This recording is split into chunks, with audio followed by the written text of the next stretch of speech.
आप सभी का माई वे ऑनलाइन क्लासेस में स्वागत है। इससे पहले के एजुकेशनल वीडियो भारत में यूरोपीय कंपनियों का आगमन भाग 1 में आपने यूरोपीय कंपनियों के भारत में आगमन की अवधारणा एवं उनके क्रम को समझा।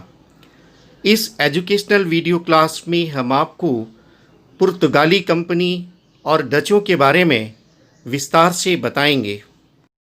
पुर्तगाली भारत आने वाले प्रथम यूरोपीय थे। तो ये महत्वपूर्ण प्रश्न बनता है, पूछा जाता है कि भारत में सबसे पहले आने वाले यूरोपीय कौन थे, तो आपका उत्तर होगा पुर्तगाली।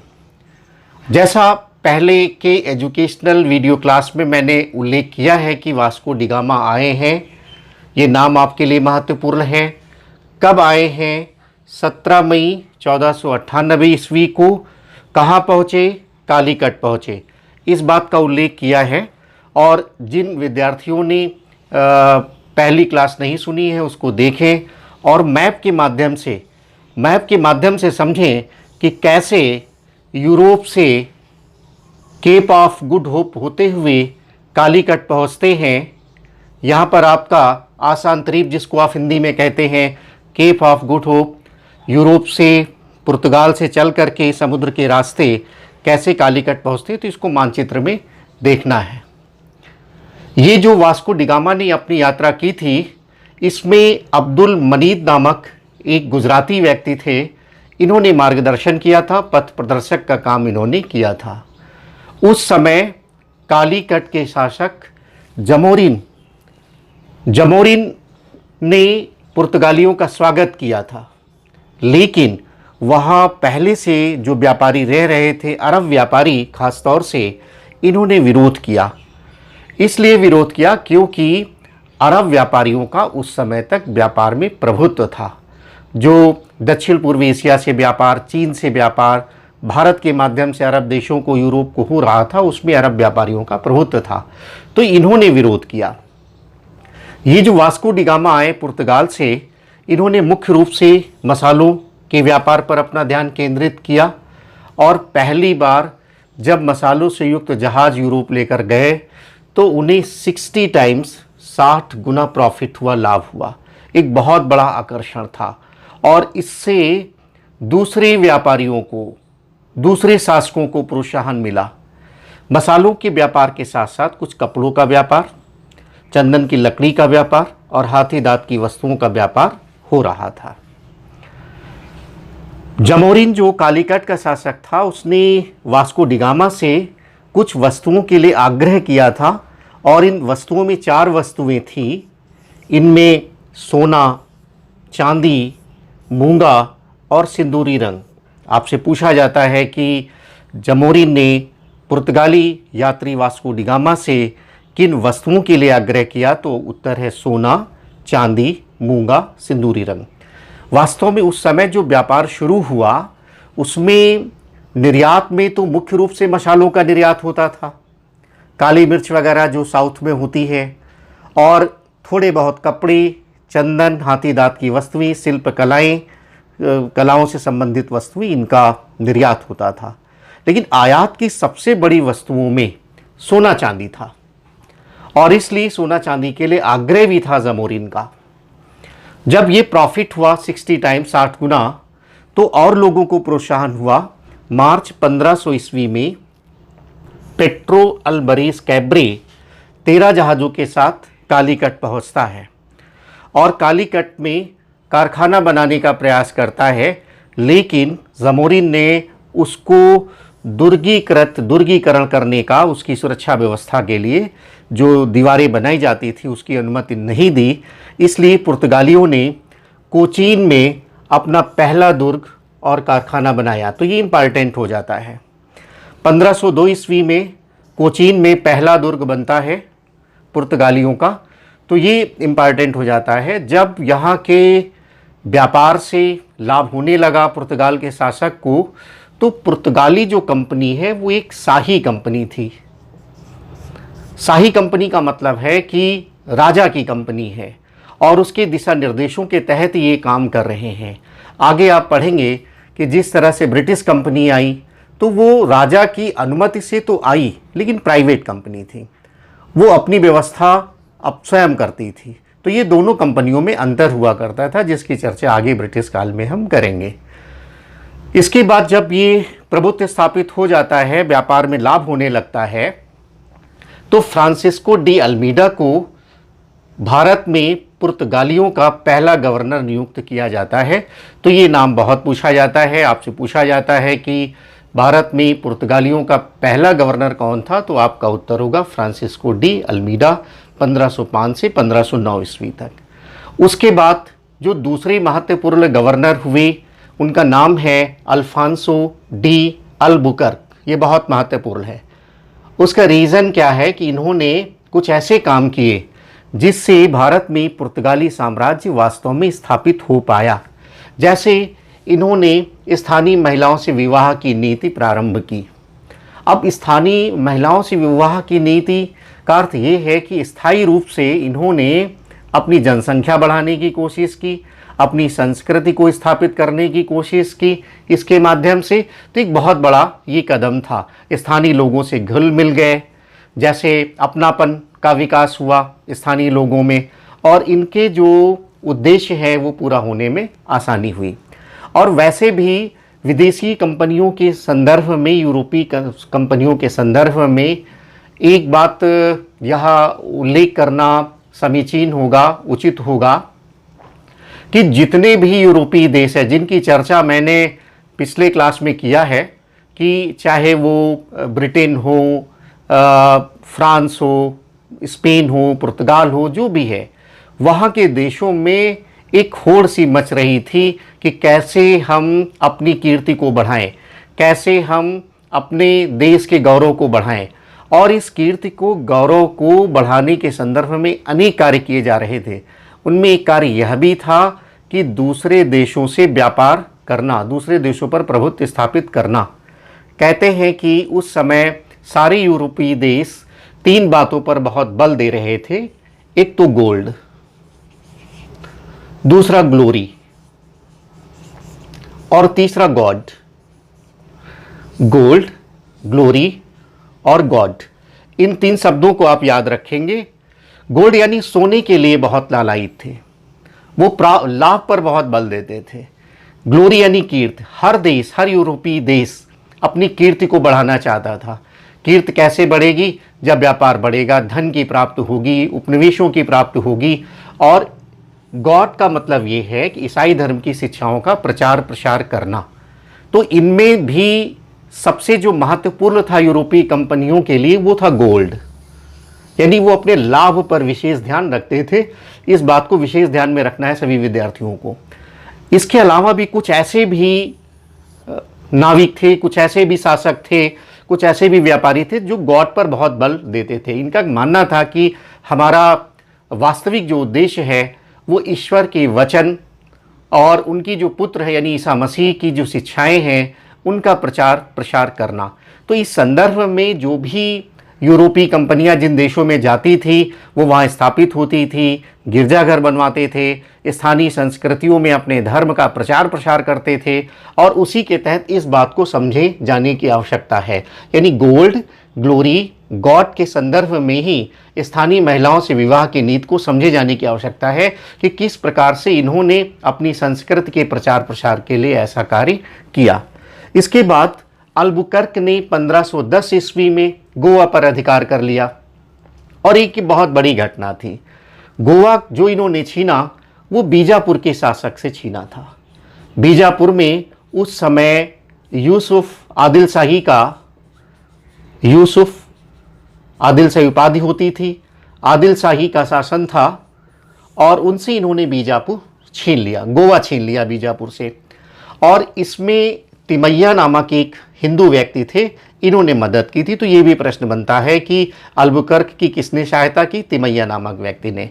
गोवा पर कब अधिकार हुआ? 1510 ईस्वी में हुआ। गोवा किससे छीना? बीजापुर से छीना। बीजापुर का शासक कौन था? यूसुफ आदिल शाही। तो इस प्रकार के प्रश्न बनते हैं, और इन्हीं कारणों से अल्फांसो डी अल्बुकर्क को पुर्तगाली साम्राज्य का वास्तविक संस्थापक कहा जाता है भारतीय संदर्भ में। भारत में जो पुर्तगाली साम्राज्य की नींव को मजबूत करने वाले गवर्नरों में जो प्रमुख नाम है वो अल्बुकर्क का है। ये बात आप ध्यान रखेंगे। गोवा पर अधिकार करने के बाद कोचीन इनका पहला वाणिज्यिक मुख्यालय था और गोवा दूसरा वाणिज्यिक मुख्यालय बन जाता है। लेकिन धीरे धीरे गोवा की जो भौगोलिक स्थिति है, गोवा का जो महत्व है वो बढ़ता चला जाता है और 1530 ईस्वी में गोवा पुर्तगाली साम्राज्य की भारत में औपचारिक राजधानी बन जाती है।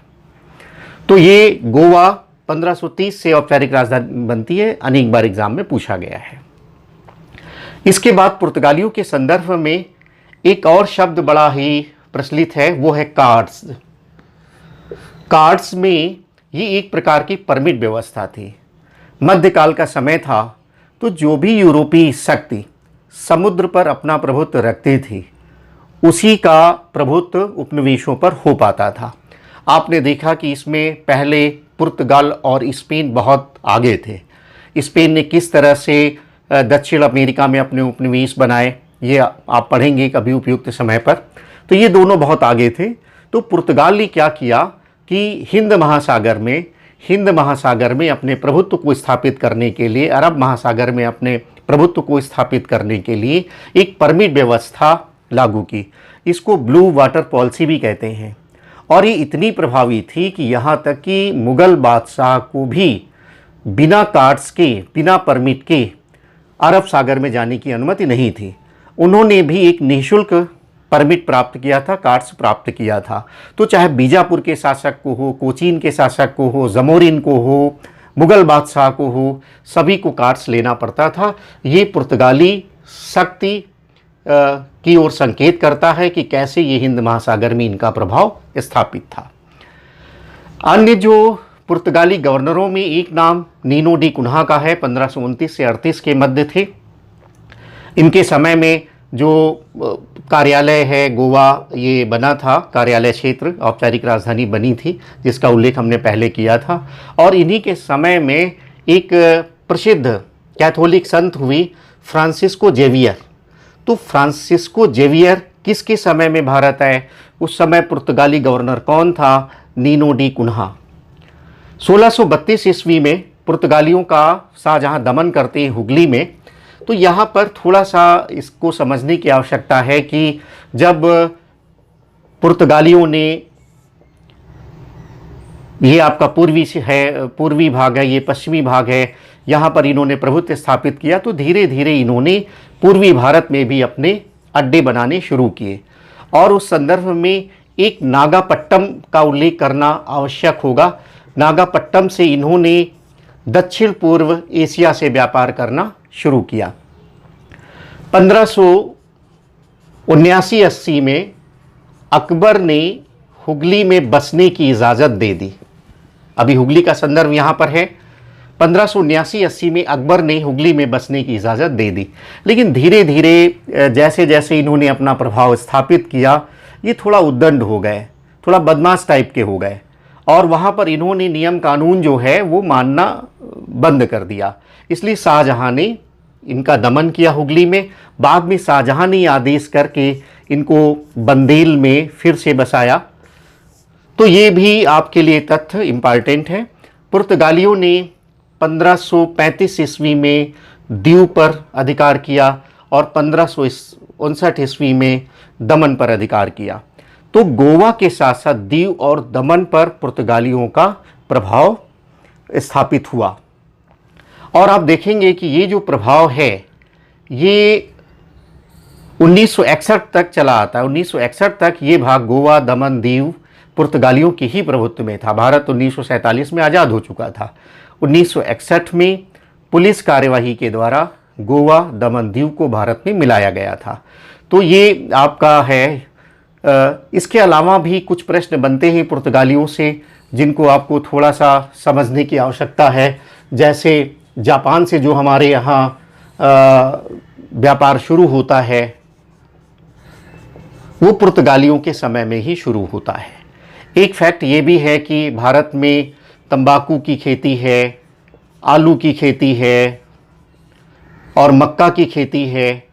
ये पुर्तगालियों के समय में ही शुरू होता है। कभी कभी ऑब्जेक्टिव टाइप प्रश्न में आ जाते हैं। इसके अलावा जो एक पुर्तगाली सिक्का भी पूछा गया है, कुर्सेडो, पूछते हैं कि जो एक सिक्का है कुर्सेडो वो किसका है, तो वो पुर्तगालियों का था।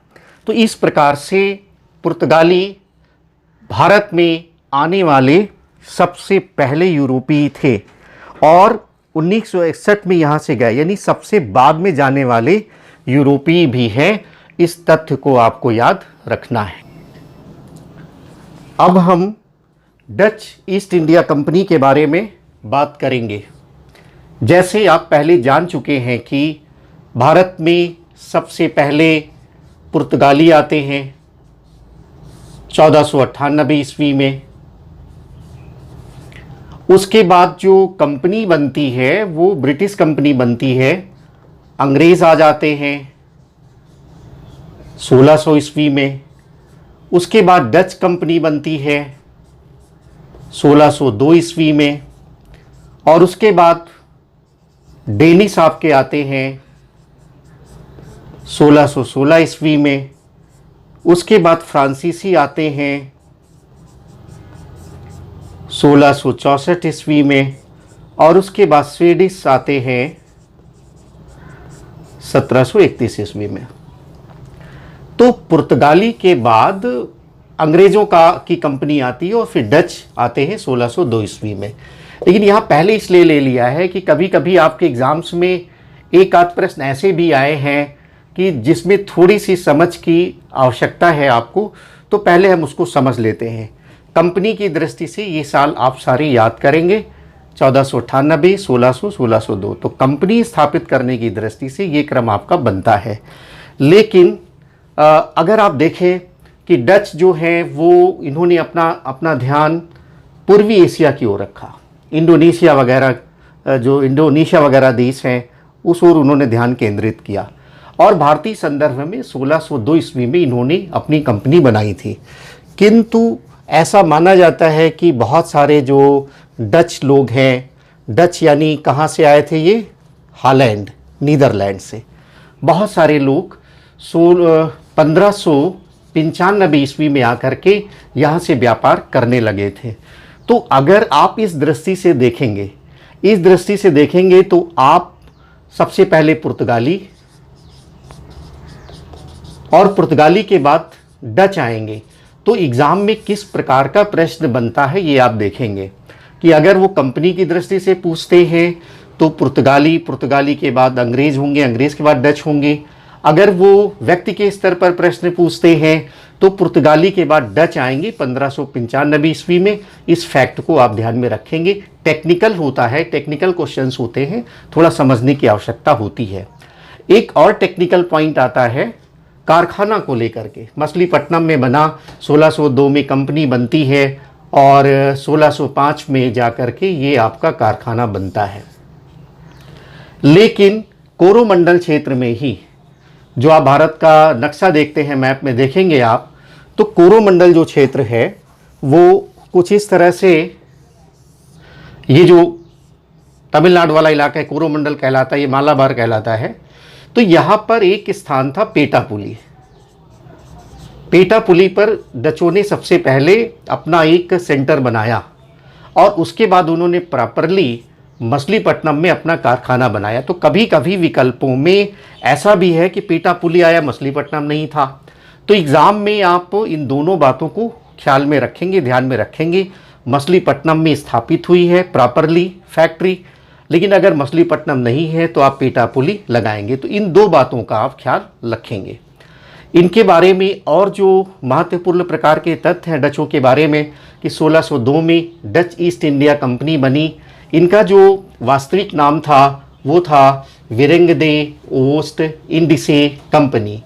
तो ऐसा बहुत पहले सिविल सर्विसेज में उनके जो ओरिजिनल नाम है पूछे जाते थे, सामान्य वनडे एग्जाम्स में नहीं पूछे जाते। 1602 आपको याद में रखना है। इन्होंने मसालों के व्यापार पर अपना ध्यान केंद्रित किया और विशेष तौर से इंडोनेशिया से व्यापार पर अपना ध्यान केंद्रित किया। भारतीय व्यापार में मसालों का व्यापार तो करते ही करते थे, लेकिन वस्त्रों के व्यापार पर इन्होंने विशेष बल दिया। वस्त्रों के व्यापार को जो यूरोप में लोकप्रिय बनाया है उनमें डच लोग अग्रणी थे। बड़ी पैमाने पर इसके बाद वस्त्रों का व्यापार शुरू होता है यूरोप से।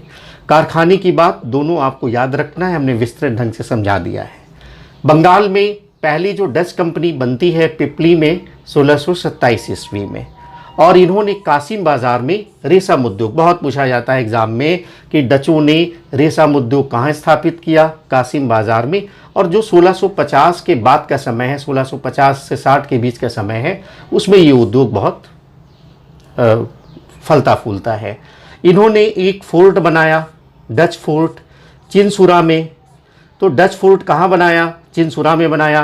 क्या नाम था उसका? गुस्ताउस फोर्ट उसका नाम था। तो ये भी वेरी इंपॉर्टेंट फैक्ट है, आप याद रखेंगे। जो जितने भी डच कारखाने हैं उनका मुख्यालय कोरोमंडल तट पर पुलिकट में था, जो बाद में नागापट्टनम हो गया। तो अगर आपसे पूछा जाता है कि डच कारखानों का मुख्यालय कहाँ था, तो आप उत्तर लगाएंगे पुलिकट। इनको गोलकुंडा के शासक से पुलिकट में सिक्का ढलवाने का अधिकार भी प्राप्त हुआ, गोलकुंडा के शासक से। तो यह भी एक विशेष प्रकार का तथ्य है। जहांगीर से डचों को फरमान मिला, और इससे जो पश्चिमी तट का व्यापार है उसकी अनुमति इनको प्राप्त हुई। मुगल बादशाह शाहजहां से डचों को सोरा व्यापार की अनुमति मिली। औरंगजेब से जो मुगल बादशाह थे, बंगाल, बिहार, उड़ीसा से व्यापार की अनुमति मिली, और ये अनुमति इस शर्त पर थी कि वो अपने व्यापार पर 3.5% टैक्स देंगे, चुंगी देंगे। बाद में बहादुर शाह ने इसको कम कर दिया था, 2.5% कर दिया। डचों का जो व्यापार चल रहा था, इन्होंने पूर्वी एशिया पर बहुत बल दिया, इसलिए इनका मुख्य प्रशासनिक केंद्र बटाविया में था, पूर्वी एशिया में। और इनका जो प्रशासन देखने का कार्य था वो 17 लोग करते थे, 17 डायरेक्टर्स, 17 निदेशक प्रशासन का कार्य देखते थे। इसीलिए इतिहास में इनको कहा जाता है जेंटलमैन 17। तो ये आप तथ्य नोट कर लेंगे। हिंदी में आप इसको ऐसे, एक बार एग्जाम में था कि भद्रजन, जेंटलमैन का हिंदी ट्रांसलेशन भद्रजन 17। ये कहाँ से जुड़े हैं? डचों से जुड़े हुए हैं। जो 17 डायरेक्टर्स थे जिनको जेंटलमैन 17 कहा जाता था, ये पूरा प्रशासन देखते थे। भारत में व्यापार को लेकर के यूरोपीय कंपनियों में लगातार तनाव बढ़ रहे थे। यूरोप में औद्योगिक क्रांति के विकास के साथ साथ जो यूरोपीय कंपनियां हैं, इनमें उपनिवेशों को लेकर के प्रतिस्पर्धा तीव्र हो जाती है, और ये संघर्ष ब्रिटेन, फ्रांस, अन्य देशों के साथ शुरू हो जाता है, डचों के साथ शुरू हो जाता है, स्पेन, पुर्तगाल के साथ आपस में शुरू हो जाता है। और इस व्यापार के लिए जो संघर्ष हुआ अंग्रेज़ों और डचों के मध्य, इसमें 1759 में 1759 ईस्वी में बेडारा के युद्ध में डच अंग्रेज़ों से परास्त हो जाते हैं, और 1765 ईस्वी तक अंग्रेज़ों ने डचों को भारत से लगभग बाहर कर दिया था, पूर्ण रूप से निष्कासित कर दिया था।